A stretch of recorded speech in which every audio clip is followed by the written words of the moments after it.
2020 оны 12 дугаар сарын 20-нд буюу өчигдөр баялаг бүтээгчдийг дэмжих холбооны удирдах зөвлөлийн хурал захимаар болж өнгөрлөө. Уг хурлаанаар шинэ SEO томилго сонгож шалгаруулалт явагдаж баялаг бүтээгчдийг дэмжих холбооны шинэ SEO-гоор 2018 онд баялаг бүтээгчдийг дэмжих холбоонд орж жижиг дунд үйлдвэрийн төсөл сонгож шалгаруулах хороонд ажиллаж байсан 9 хүн томилогдлоо.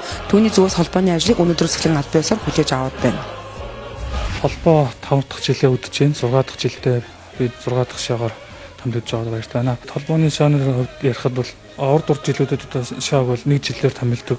Урд эдийн шаанд болохоор маркетингийн, хуулийн чиглэлээр гэсэн өөр онцлогтой ийм шаанар байсан. Миний хувьд болохоор жижиг дунд үйлдвэрлэлийн чиглэлээр 2015 оноос хойш мастерын зэрэг хамгаалаад одоо докторийн зэрэг хамгаалахаар явж байгаа. Тэгэхээр холбоог илүү мэрэгжлийн түвшинд аваач, мэрэгжлийн холбоотын ур чадвар түвшинд аваач гэсэн гол зорилго төвшүүлээд ажиллаж байна. Ийм төрөний хийх ажил бол мэдээж хэрэг их хурл холбооны их хурлыг онлайнаар хийн.